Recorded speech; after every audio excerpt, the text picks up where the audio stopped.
I'm a policeman.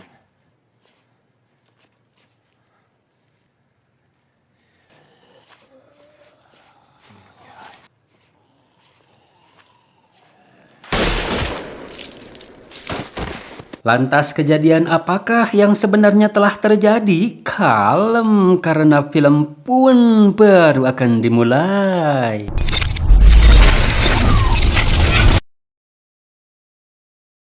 Di bawah flashback sebelum wabah mengerikan melanda, kita diperlihatkan dua serip yang sedang ngopi santuy. Mereka adalah serip Sen dan deputi serip bernama Rick.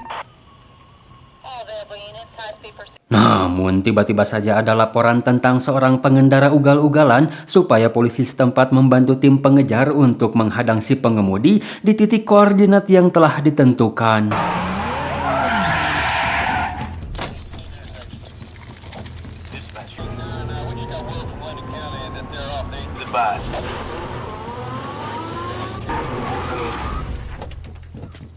If you need to stay focused, and make sure you got a round in the chamber. Shows, you know, like world's craziest police chases. What do you think? What I think. Down every back road we got. Maybe we'll get on one of them videos.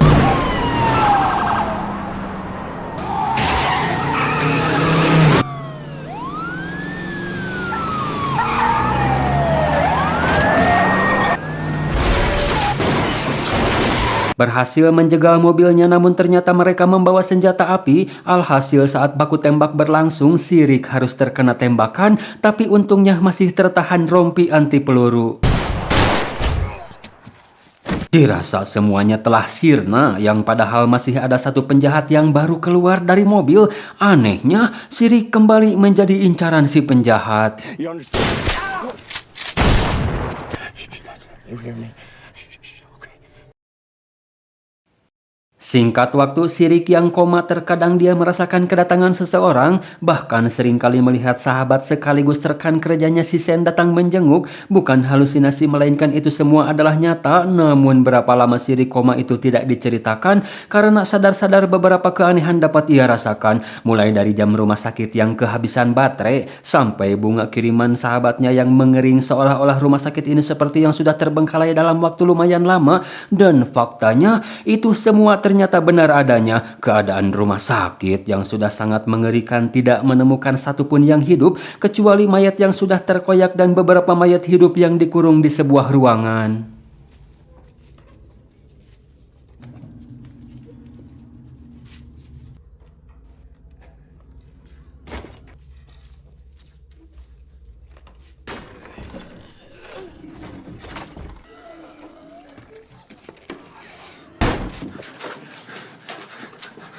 Alih-alih mendapat jawaban, saat ia keluar justru malah semakin dibuat bingung melihat pemandangan halaman rumah sakit yang sangat mengerikan sekali.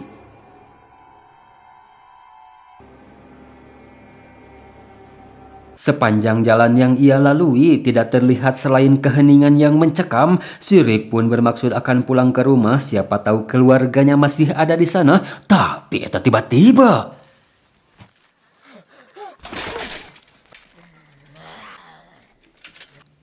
apakah si Rick sudah mulai sadar dengan apa yang telah terjadi? Karena sesampainya di rumah, dia tidak menemukan adanya tanda-tanda kehidupan di sana.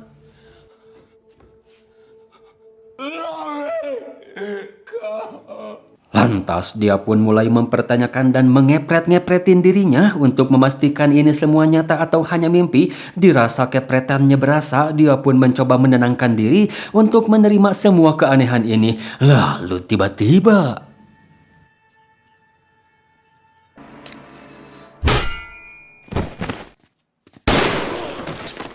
rupanya masih ada yang hidup, tapi mereka mengira kalau si Rick ini adalah zombie. Setelah memastikannya kembali, mereka pun akhirnya membawa si Rick ke suatu tempat, namun masih dalam kewaspadaan tingkat tinggi dengan cara mengikat si Rick sampai mereka tahu apa yang sudah terjadi dan apa penyebab luka di perut si Rick. Karena kalau disebabkan oleh gigitan atau cuma cakaran saja, itu artinya si Rick hanya tinggal menunggu waktu untuk menjadi bagian dari mereka. Si Rick pun menjelaskan kalau dia adalah seorang deputi serip, juga luka di perutnya itu disebabkan oleh tembakan. Bahkan dia sendiri masih bingung karena setelah sadar dari komanya, keadaan sudah seburuk ini.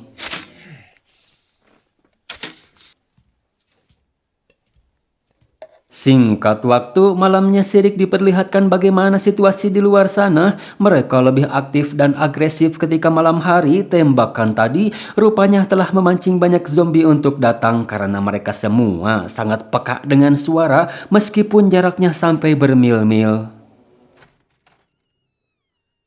Keesokannya Sirik pun sedikit diberi edukasi cara untuk mematikan mereka, yaitu dengan mengincar kepalanya karena sehancur apapun tubuhnya, jika kepalanya masih sehat mereka tidak akan mati. Sirik juga ngajak mereka kembali ke rumahnya di mana Sirik sangat yakin kalau anak dan istrinya masih hidup. Asumsi itu berdasarkan barang-barang berharganya yang sudah tidak ada dan yang paling mencolok adalah album foto yang sangat tidak memungkinkan orang mencurinya. Sudah bisa dipastikan pasti dibawa istri dan anaknya pergi menyelamatkan diri. Si Om Botak pun memberitahu Sirik jika benar mereka berhasil selamat, pasti mereka saat ini berada di Atlanta, merupakan pusat pengungsian terbesar. Namun informasi yang didapat si Om Botak ini belum begitu jelas karena siarannya secara tiba-tiba terhenti begitu saja. Yang jelas mereka nyuruh semua orang untuk pergi ke sana. Selain aman di sana juga katanya telah didirikan pusat penelitian. Mereka sedang mencoba menciptakan vaksin untuk mengatasi wabah mengerikan ini. Namun yang terpenting saat ini adalah mandi dulu biar segar. Sirik pun membawa mereka ke serip departemen.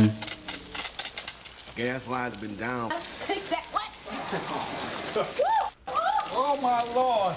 What? Setelah mandi cihanet, Sirik ngajak mereka berdua untuk pergi ke Atlanta. Awalnya mereka memang berniat ke sana, namun faktanya jalanan tidak cukup untuk menampung para zombie. Hingga suatu ketika istrinya tergigit dan tidak bisa melanjutkan perjalanan, hanya bisa bersembunyi sampai istrinya meninggal dan menjadi zombie pun mereka tidak akan meninggalkan kota ini.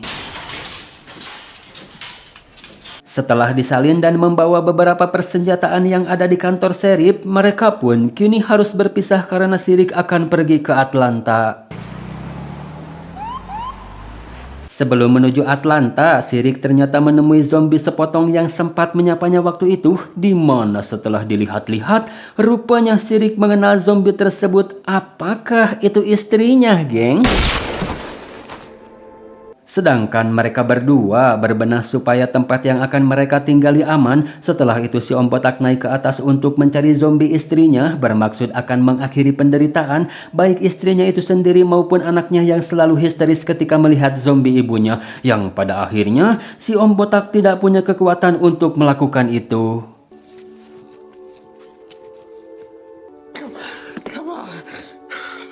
Approaching Atlanta on Highway 85. Saat akan menuju Atlanta, Sirik mencoba memanggil secara random dan yang terhubung dengan radionya ternyata itu adalah si Sen. Dia masih bisa survive dengan beberapa orang yang belum diketahui identitasnya. Apakah di sana ada keluarganya Sirik, gengs? Kalau yang tadi misalnya benar istrinya, mungkin anaknya terselamatkan oleh si Sen, tapi kateng artinya karena komunikasi mereka terputus akibat sinyal radio yang terlalu lemah atau bisa juga jangkauannya yang kejauhan. Namun Sirik harus terhenti di tengah jalan karena kehabisan bahan bakar. Coba kalau minjem mobilnya si Mister mah aman, ini teh unlimited bahan bakar soalnya mah.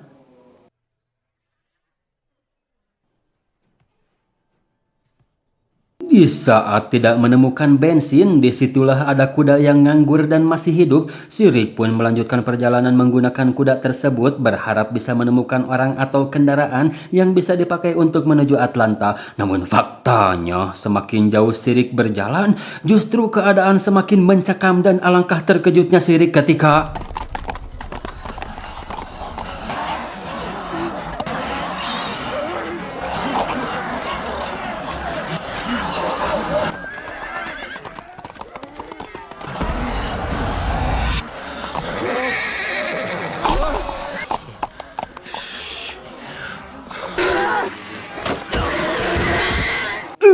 Ternyata di kota inilah mungkin maksud si Om Botak waktu itu, di mana jalanan sudah tidak bisa menampung para zombie. Beruntung di bawah sebuah tank, ternyata ada jalan masuk meski pada saat berada di dalam tank Sirik dihadapkan dengan satu zombie tentara. Suara tembakan di dalam tank menghasilkan dengung yang sangat kuat sehingga Sirik sedikit kesakitan. Untungnya tidak sampai pingsan dan berhasil nutup pintu tank.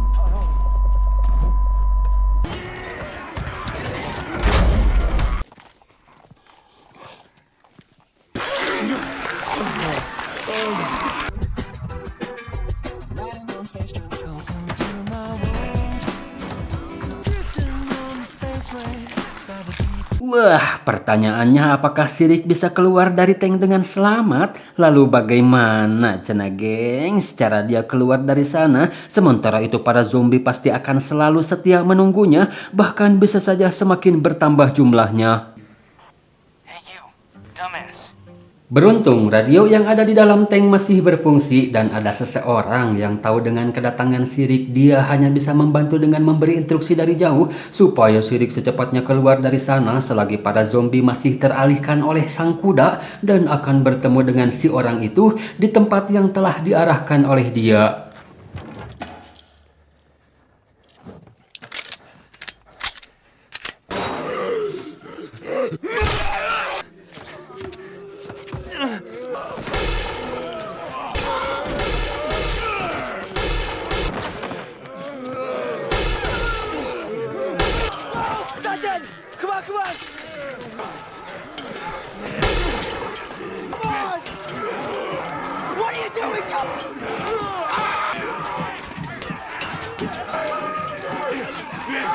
Yang nyelamatin Sirik dia bernama Glenn, lantas dia pun membawa Sirik pada kelompoknya di mana mereka ini sebenarnya juga terjebak tatkala sedang mencari persediaan makanan dan sedang kebingungan mencari jalan keluar. Situasi diperburuk dengan suara tembakan berkali-kali yang Sirik lancarkan tadi membuat para zombie semakin banyak yang mendekat ke supermarket.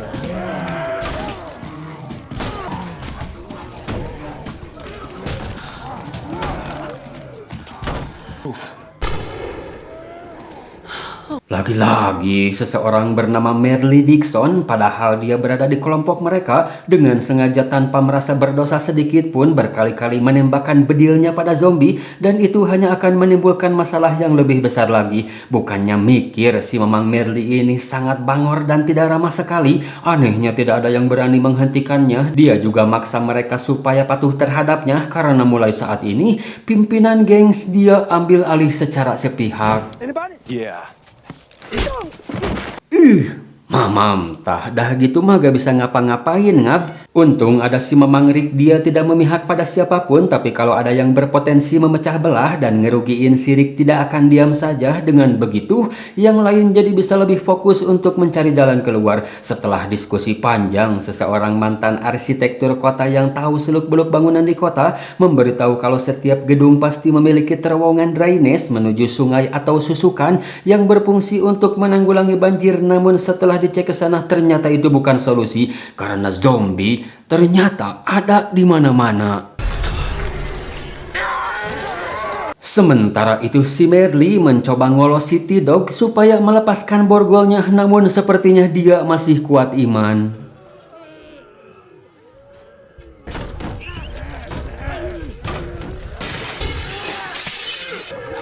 Wah, para zombie ini rupanya semakin kesanguan gengs dan berhasil menjebol pintu pertama. Mereka pun kembali ke atap gedung untuk kongres dadakan. Setelah melihat sekitar, nampak ada satu RV di dekat proyek. Si Rick pun punya sebuah ide di mana ide ini belum teruji secara klinis, namun patut untuk dicoba, yaitu cosplay menjadi zombie. Menangkap satu biji zombie dan mencocornya hingga menjadi skincare. Setelah itu melemburkan skincare tersebut pada baju dengan tujuan supaya mereka diaku saudara oleh para zombie.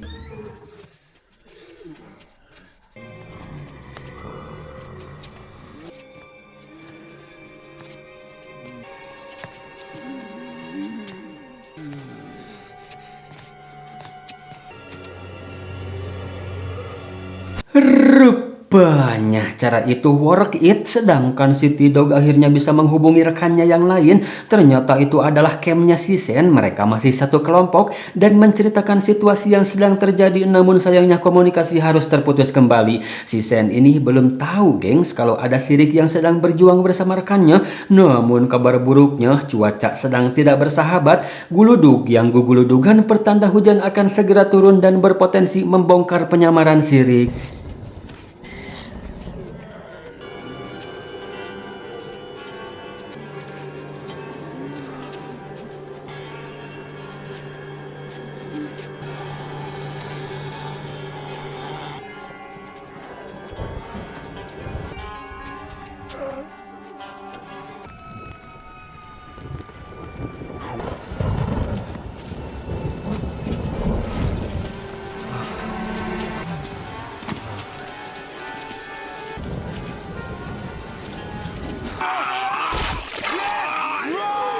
Benar saja, parfum zombie yang melekat pada bajunya seketika luntur dan sirna akibat terkena air hujan. Beruntung mereka sudah dekat ke tujuan dan berhasil mendapatkan RV-nya.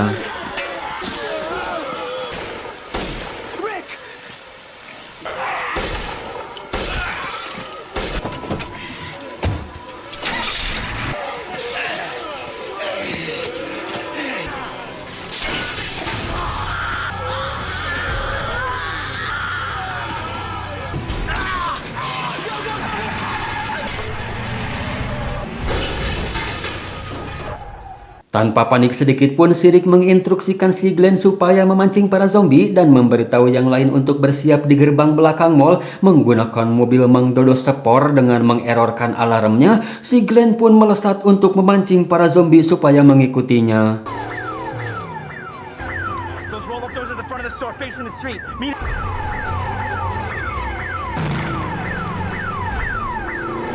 Di saat sudah mendapat kabar dari si Glenn, seketika mereka riweuh en paciweuh, di mana si Merle juga ikut riweuh karena dirinya masih terborgol. Kepanikan si T-Dog membuat kunci borgolnya terjatuh, tapi si T-Dog juga tidak membiarkan si Merle begitu saja. Dia menggembok pintu supaya para zombie tidak bisa masuk.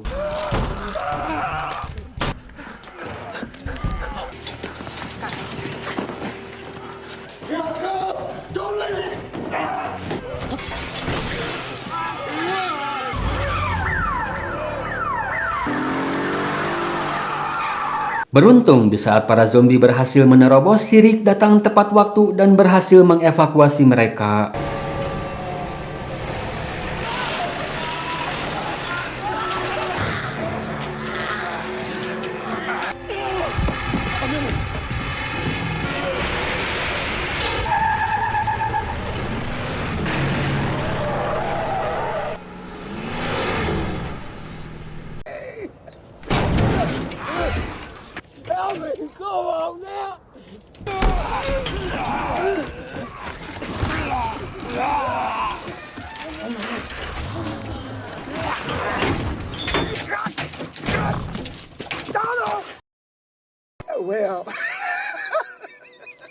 Stresnya Kang Toksik mah lain, gengs, malah mengenang saat-saat dia di penjara karena telah ngegebugin 5 orang sekaligus. Tapi apa benar sekuat itukah si Merle ini?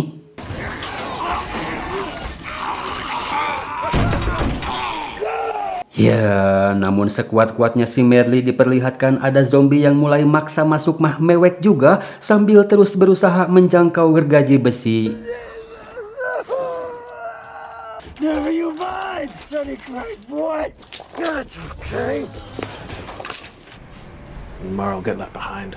Kembali ke si Rick, meskipun si Merle kurang ramah, tapi ketidakikutannya dia bersama rombongan sangat disesalkan si Rick. Si Morales pun mencoba menenangkan si Rick supaya tidak menyalahkan dirinya. Namun masalah ini pasti berlanjut ketika adiknya si Merle tahu soal ini. Stinks. Day comes, you be. Where do you start shaving?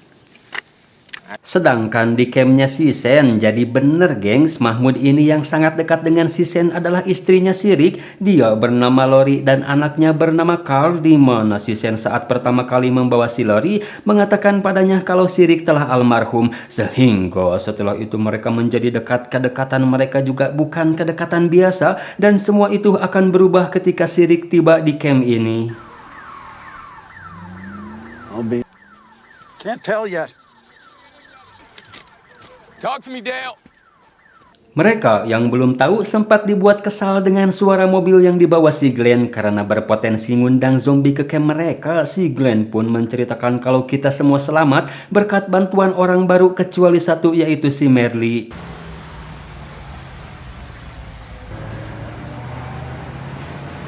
Meet everybody.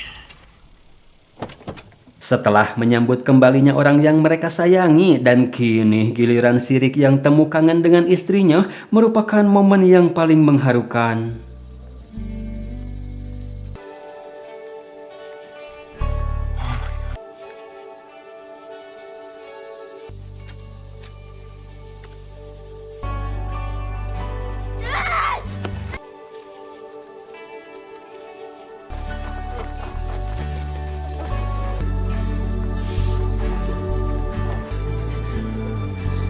Tapi di balik itu ada yang tersakiti, gengs. Mukanya pun langsung berubah jadi gaalen seperti takjil bala-bala kemarin yang digoreng kembali. Bingung antara harus senang atau sedih karena si Johnny-nya pasti akan nganggur setelah si Rick kembali bersatu dengan istrinya.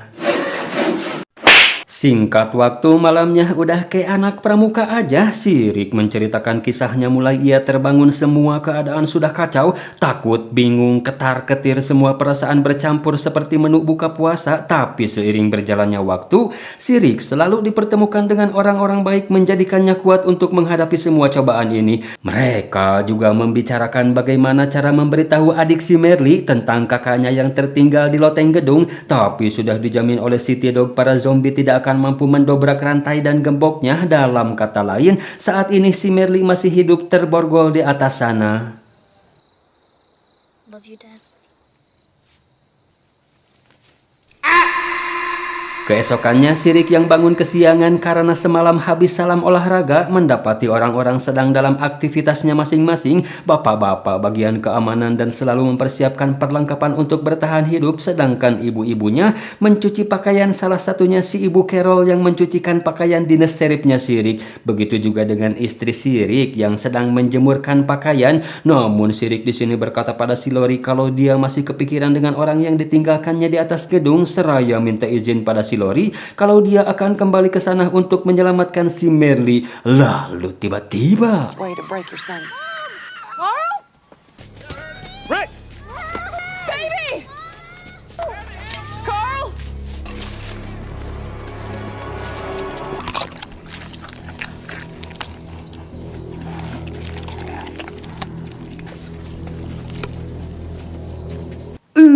Rupanya ada satu zombie nyasar memasuki camp mereka. Apakah itu disebabkan oleh sirine mobil Dodok Sportea, gengs?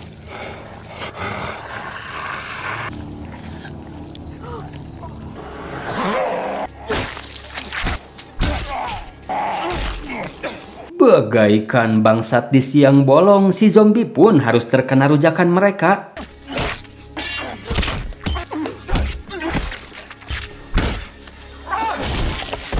Zombie pertama yang sampai ke atas gunung dari sejak mereka mendirikan camp di sini. Mereka pun berasumsi kalau para zombie di kota telah kehabisan makanan. Namun satu pergerakan mencurigakan kembali terdeteksi, dan itu ternyata adiknya si Merle bernama Daryl Dixon. Rusa yang barusan dimukbang si zombie ternyata adalah incarannya si Daryl dari jauh-jauh hari. Giliran sudah mendapatkannya, malah dicolong zombie. Tapi etak benernya zombie bangsat dasar.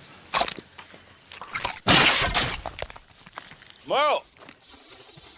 Merle! Saat si Daryl memanggil-manggil kakaknya, dengan berat hati si Sen memberitahu si Daryl kalau si Merle tertinggal di kota dengan kondisi mengkhawatirkan karena terborgol di atas gedung. Your brother was a danger to us all.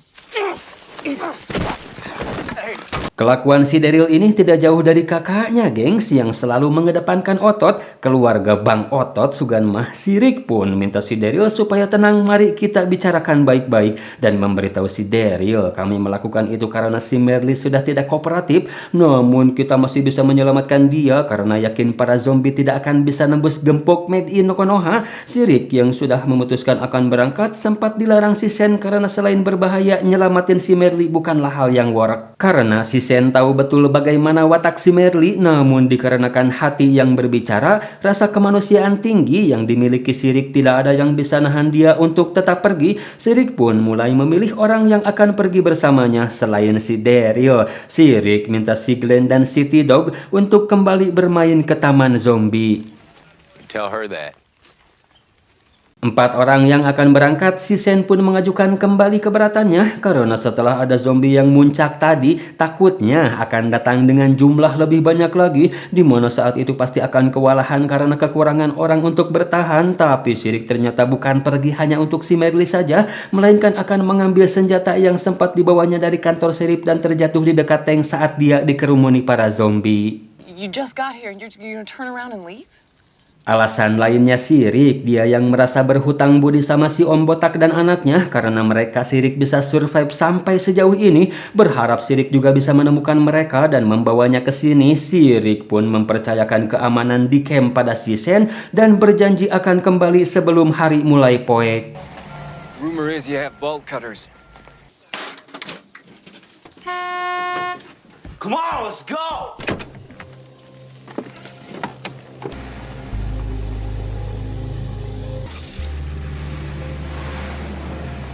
You better be okay. It's my only word on the matter. We walk from here.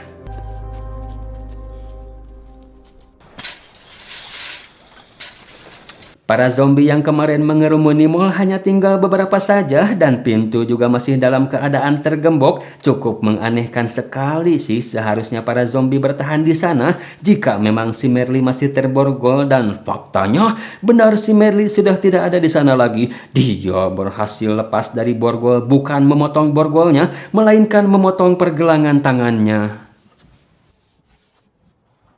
Di luar Nurul, gengs, di mana si Daryl memberitahu kalau kakaknya itu tidak akan mati begitu saja. Dia kuat bagai kantong tolang nangka. Pada saat mengikuti jejak darahnya pun, mereka mendapati dua zombie yang berhasil si Merly tumbangkan meski dalam keadaan tangan satunya buntung.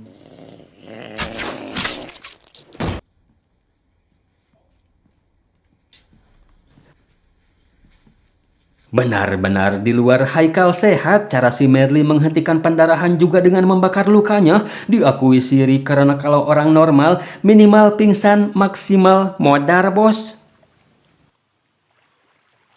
Kita lihat situasi camp dulu. Diperlihatkan dua bersaudara yang sedang mancing mania mantap. Mereka adalah Amy dan Andrea. Namun kita tidak akan berfokus pada mereka melainkan pada seseorang bernama Jim yang secara tiba-tiba tanpa tujuan pasti membuat si Dele bingung apa yang sedang si Jim lakukan. Kembali ke mereka berdua yang sudah selesai mancingnya. Betapa gacornya mereka berhasil menangkap ikan begitu banyaknya. Si Dele yang datang tidak bermaksud mau mengacaukan suasana, namun kalian semua harus tahu apa yang sedang dilakukan oleh si Jim.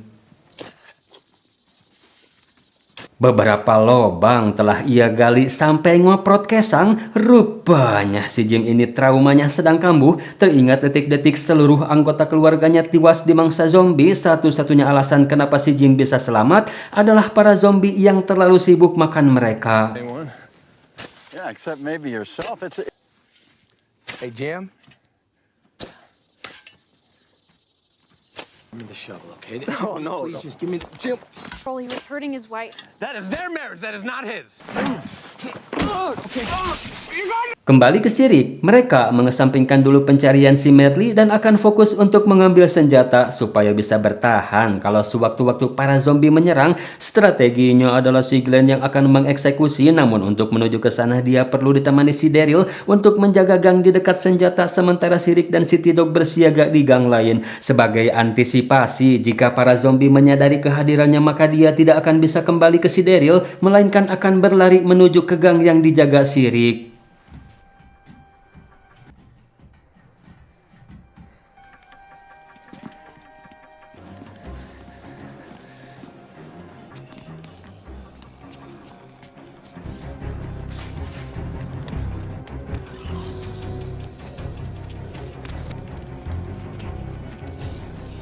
Berhasil mendapatkan tas sesuai rencana, namun si Daryl yang sedang berjaga tiba-tiba didatangi seseorang yang entah siapa dan dari mana.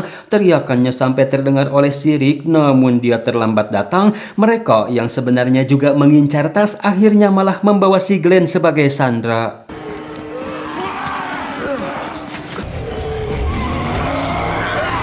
Untungnya yang nyergap si Daryl berhasil mereka amankan sehingga mereka bisa mencari tahu dari si orang ini kemana mereka membawa si Glenn.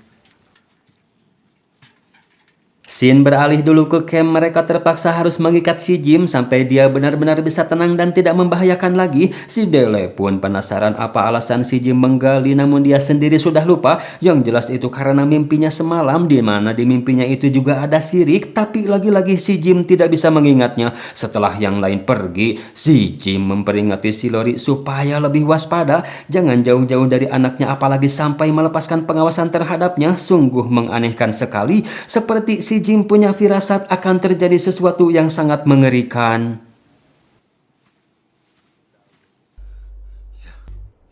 Sure you're up for this?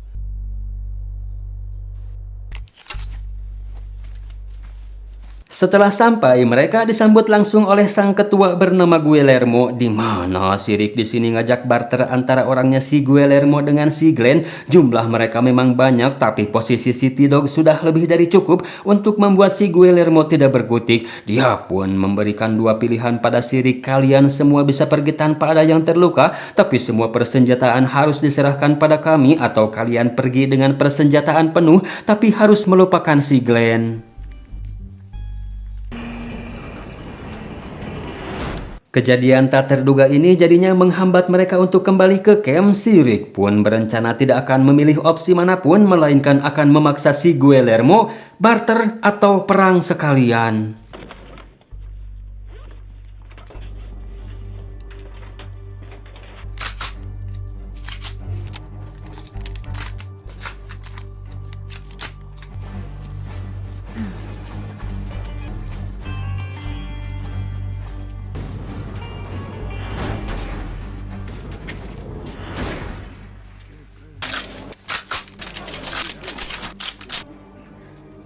Di saat situasi memanas, tiba-tiba saja datang seorang nini-nini, dan itu adalah nininya si Guillermo, cucu nenek. Seketika seperti putri malu dan mengizinkan si Rick masuk atas permintaan si nenek untuk melihat si Gilbert yang sedang sakit bengek.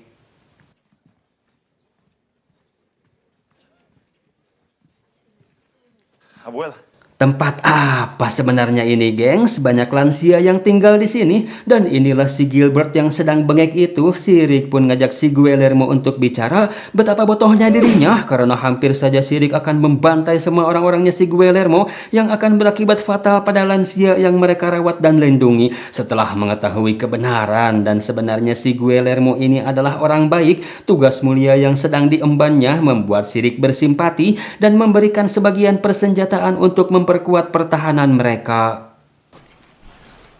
Masalah rupanya tidak berhenti sampai di sini, karena ketika mereka hendak akan kembali ke camp, mobil yang mereka kendarai tadi sudah tidak ada. Mereka berasumsi kalau itu pasti ulahnya si Merle. Dia akan kembali ke camp dengan penuh dendam. Di campnya itu sendiri belum terlihat ada si Merle datang. Mereka hanya sedang bersiap untuk berpesta, bakar-bakar ikan tea. Tak lupa melepaskan si Jim yang sudah mulai tenang. Waktu pun semakin sore, mereka terus berlari untuk bisa sampai ke camp secepat mungkin. Man, oh man, that's good.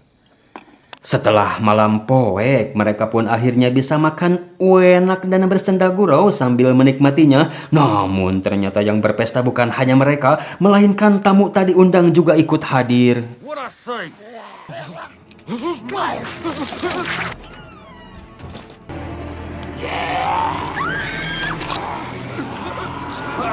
Walah ieng, dari manakah para zombie itu datang? Karena jumlah mereka tidak sedikit, suara tembakan pun terdengar oleh si Rick dan semakin mempercepat lari mereka.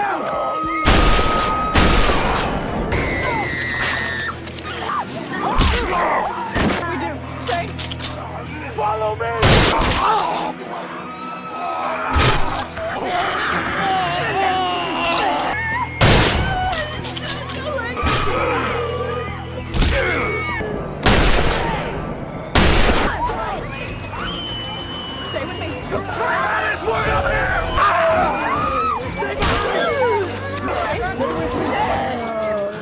To the RV! Go! Right in front of you! Jen! Come on, y'all! Work your way up here!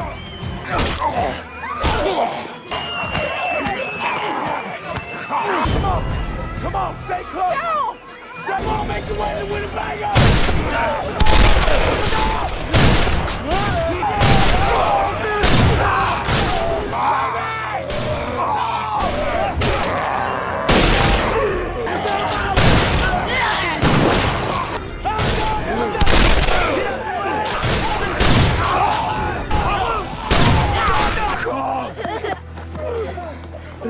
Berhasil memodarkan para zombie, namun si cantik Amy terkena cupangan si zombie. Ku AAW itu padahal maneng hanya tinggal menunggu waktu berubah menjadi zombie saja. Dan ternyata inilah alasan si Jim menggali. I remember my dream now.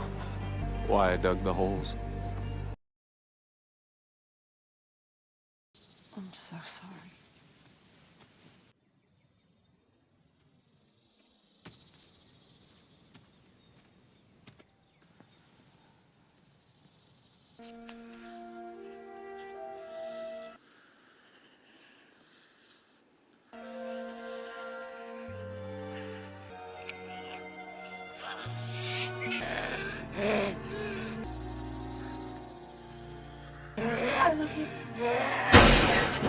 Singkat waktu keesokannya mereka membakar para zombie sedangkan para korban akan dikuburkan secara layak di lubang-lubang yang telah digali si Jim. Total 4 yang jadi korban, namun hal yang tak terduga terlihat oleh si Jackie ada darah di baju si Jim.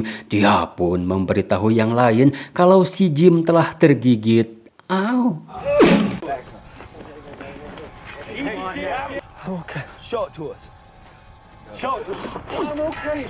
I'm okay. I'm okay. No. No. Mengetahui hal itu, si Jim pun terpaksa harus diisolasi. Mereka pun mulai kongres untuk menentukan nasib si Jim. Berbagai pendapat pun muncul, namun Sirik di sini kembali dengan kebijaksanaannya. Kalau kita sudah saatnya untuk pergi dan akan menuju ke CDC, sebuah laboratorium merupakan markas besar Badan Kesehatan Amerika, berharap bisa menemukan keamanan di sana. Paling tidak bisa menemukan vaksin untuk si Jim dan akan berangkat besok pagi. Maka dari itu si Sen ngajak Sirik untuk ngecek keadaan, memastikan malam ini kita bisa aman. Lalu tiba-tiba Okay.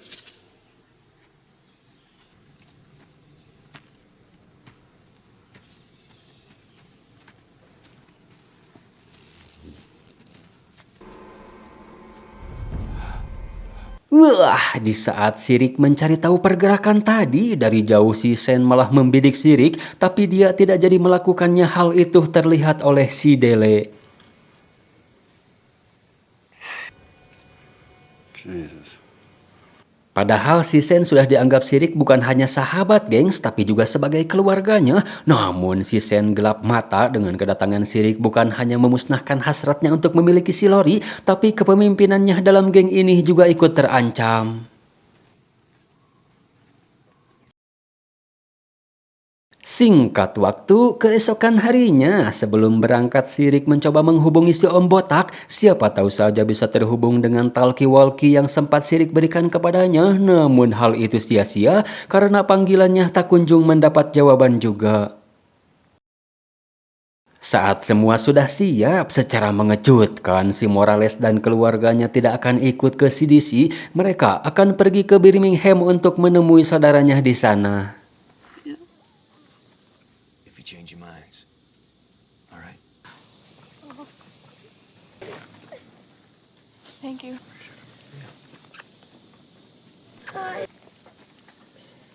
Good luck, man. What makes you think our odds are?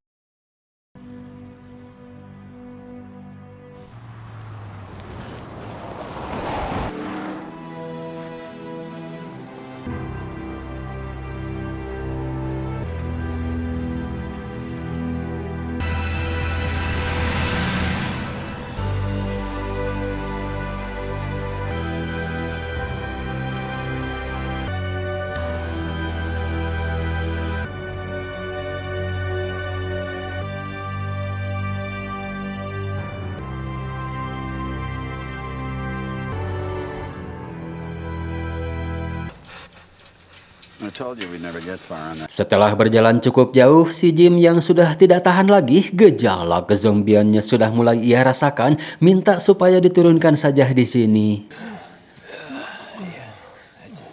Another damn tree. Hey. Okay.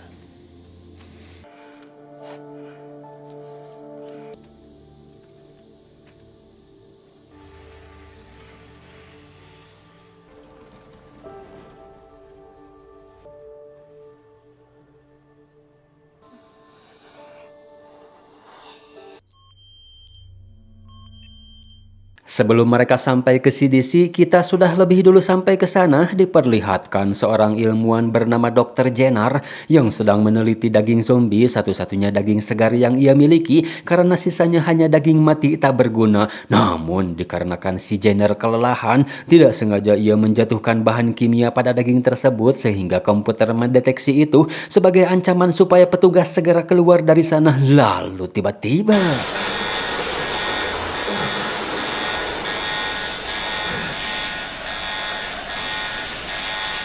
Contamination in effect.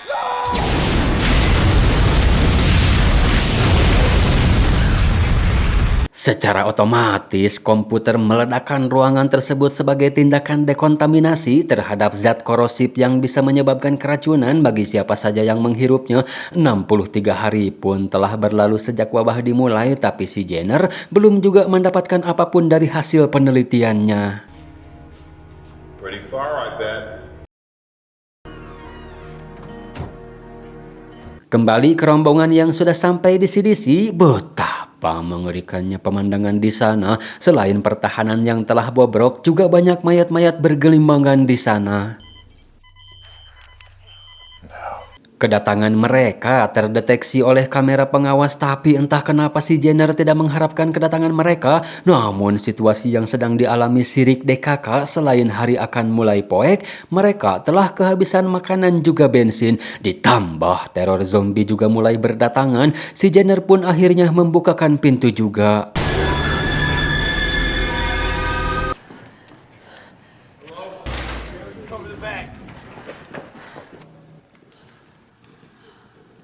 Setelah masuk terlihat sangat sepi, mereka juga disambut oleh si Jenner saja. Syarat untuk masuk ke sini juga harus tes darah terlebih dahulu untuk memastikan tidak ada yang terinfeksi. Tapi sebelum itu mereka bertanya-tanya kemana orang-orang di sini. Si Jenner pun menjawab kalau di sini hanya ada dia bersama komputer cerdasnya. There were plenty left lying around. I familiarized myself. Doctors always go around packing heat like that.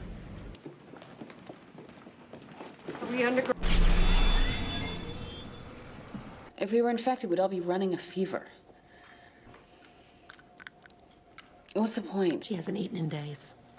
None of us have.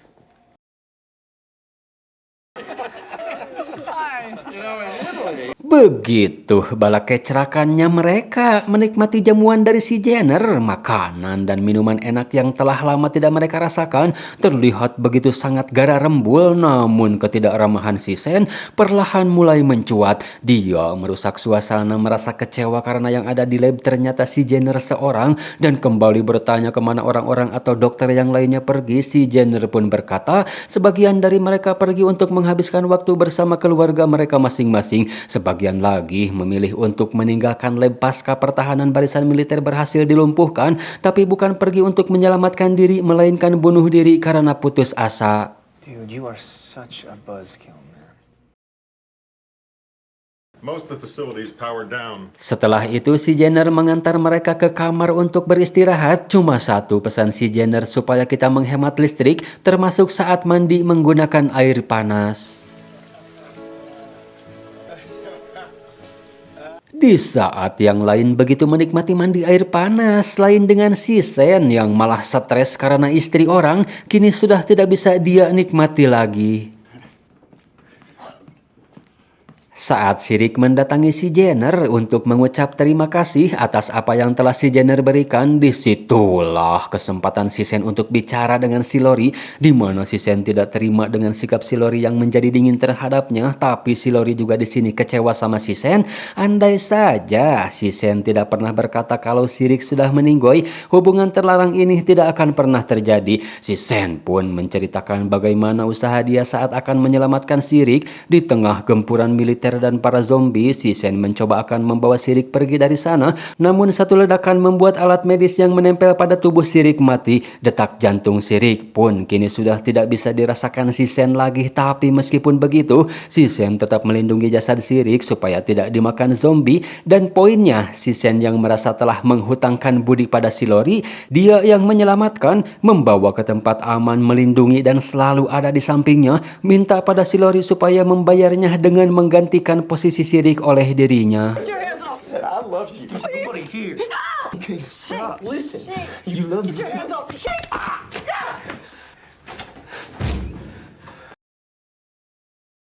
Keesokannya, saat sarapan, mereka pun mengutarakan maksud kedatangannya ke sini kalau kami datang bukan untuk menjadi beban. Lantas si Jenner pun langsung membawa mereka ke zona 5 untuk memperlihatkan rekaman TS-19 adalah sebuah rekaman perjalanan seorang yang telah terinfeksi di mana virus tersebut langsung menyerang otak, menyebabkan pendarahan hebat hingga otak tersebut mati kemudian disusul oleh organ utamanya. Setelah itu dia akan mati, adapun cara untuk mereka kembali bangkit itu beraneka ragam, ada yang hanya membutuhkan waktu 3 menit saja dan yang terlama setahu si Jenner adalah 8 jam. Virus tersebut tidak bisa menghidupkan kembali otaknya tapi mampu mengendalikan seluruh bagian tubuhnya melalui otak. Namun mereka tidak berakal, hanya mengikuti nalurinya saja. Sampai sekarang si Jenner pun belum tahu apakah itu virus, mikroba, parasit, jamur atau azab Tuhan karena satu-satunya bahan eksperimen yang ia miliki telah sirna terbakar. Si Jenner juga tidak yakin ada orang di luar sana yang melakukan hal serupa dengannya. Dalam kata lain, si Jenner lah satu-satunya ilmuwan yang meneliti wabah ini. Itu pun tidak membuahkan hasil karena si Jenner yang sejatinya hanya karyawan. Semua ini di luar kapasitas dia. Satu-satunya yang bisa adalah si Project TS-19 itu sendiri. Dialah orang yang paling jenius di sini sekaligus pimpinan fasilitas ini, juga merupakan istri dari si Jenner. Namun sayangnya dia malah terinfeksi. Alasan si Jenner bertahan pun atas permintaan dia yang sulit untuk ditolak si Jenner. Namun si Dele melihat ada kejanggalan. Awalnya dia mengira itu adalah jam, namun setelah diperhatikan lagi ternyata itu adalah sebuah hitungan mundur. Lantas dia pun bertanya apa yang akan terjadi saat di angka 0. Si Jenner pun hanya menjawab di saat itu generator ruang utama akan kehabisan bahan bakar. Vi, what happens when the power runs out? Penasaran apa yang akan terjadi setelahnya, si Rick pun menanyakan pada komputer dan jawabannya saat tenaga habis maka secara otomatis dekontaminasi fasilitas akan terjadi. Seperti yang kita tahu, dekontaminasi sebelumnya telah terjadi tapi hanya pada satu ruangan saja. Nah, kali ini berbeda. Ini sudah menyangkut satu fasilitas, ibaratnya hitungan mundur tadi adalah bom waktu yang siap meledakkan fasilitas ini. Hey man, I'm talking to you. What do you mean it's shut? Tapi si Rick DKK di sini masih belum tahu, gengs, masih bingung dengan apa yang sebenarnya akan terjadi. Tapi meskipun begitu, si Rick minta supaya semuanya berkemas dan akan segera meninggalkan fasilitas ini. 30 minutes to decontamination. Di saat waktu tersisa 30 menit lagi, seluruh akses keluar fasilitas tertutup secara otomatis. Katanya di luar kendali si Jenner. Si Rick yang masih penasaran dengan maksud kontaminasi pun kembali menanyakannya pada komputer. HIT's high impulse thermobaric fuel air explosives consist of a two-stage aerosol ignition that produces a blast wave of significantly greater power and duration than any other known explosive except nuclear. The vacuum pressure effect ignites the oxygen between 5,000 and 6,000 degrees and is useful where the greatest loss of life and damage to structures is desired. Sets the air on fire. Sekeras apapun usaha mereka untuk mendobrak pintu, itu sia-sia saja. Sekeras apapun ancaman terhadap si Jenner itu juga percuma. Satu-satunya yang bisa membuka pintu tersebut adalah khutbah no jutsunya milik Mas Naruto.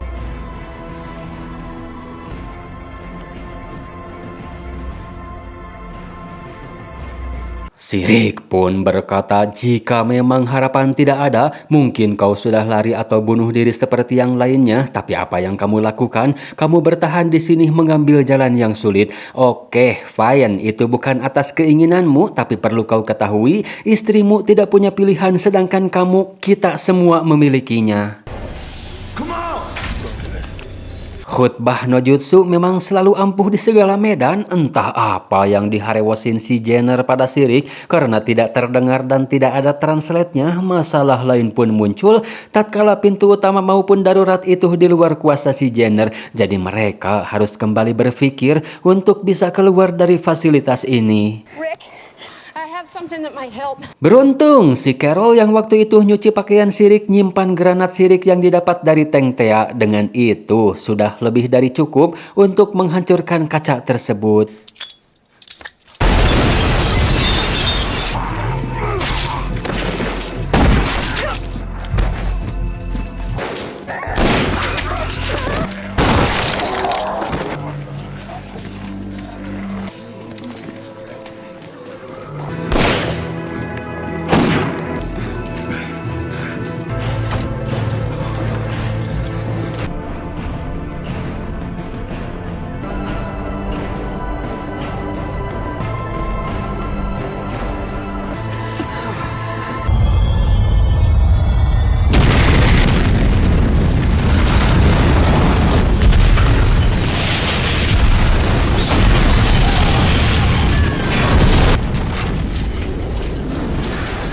Di tempat aman pun jumlah mereka kembali berkurang, gengs. Lalu akan pergi kemana cenah mereka setelah ini? Mengingat mereka tidak punya plan B, CDC yang menjadi satu-satunya tujuan mereka juga tidak sesuai harapan. Perjalanan yang begitu masih panjang, season 1 pun akhirnya rungkat juga. Ama atosan. Kita ketemu lagi di season 2 ya geng. See you. Selamat berbuka puasa yang menonton pada saat menjelang maghrib. Selamat menjalankan ibadah puasa yang menonton di saat sahur. Bye-bye. In my bed, I remember the sounds of my own name. I can't speak the sound.